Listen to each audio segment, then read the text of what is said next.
આપણો મન વચન કાયામાં પર્યાય શબ્દ લાગુ ના પડે, અવસ્થા શબ્દ લાગુ પડે. અને પર્યાય શબ્દ એ જ્ઞાન દર્શન લાગુ પડે. મિથ્યા હોય કે સમ્યક હોય, પણ જ્ઞાન દર્શનમાં પર્યાય શબ્દ આવે. મન વચન કાયામાં મિકેનિકલ ભાગમાં પર્યાય શબ્દ ના આવે.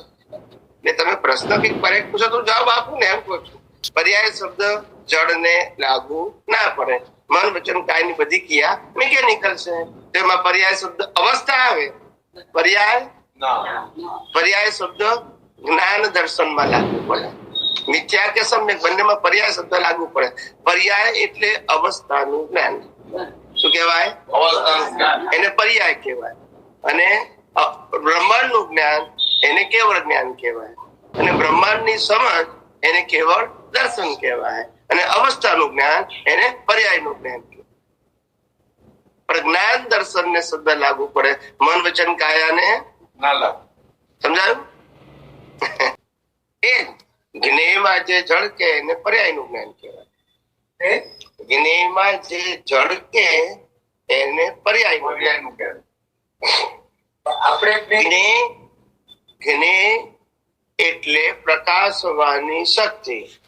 એ પ્રકાશવાની શક્તિમાં તમને જે અવસ્થા દેખાય, સમજાય, એને પર્યાયનું જ્ઞાન કહેવાય.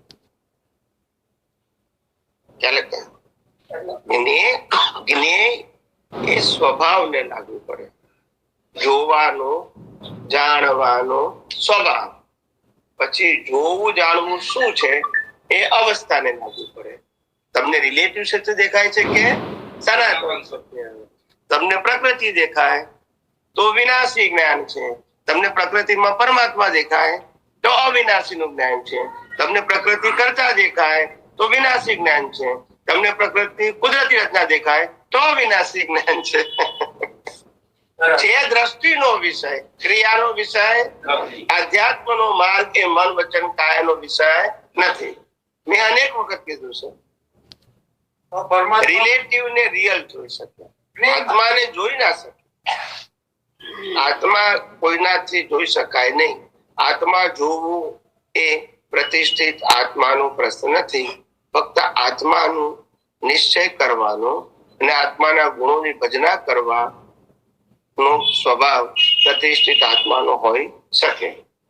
આત્મા જોઈ શકે નહીં. વિનાશી અવિનાશી ને ના જોઈ શકે.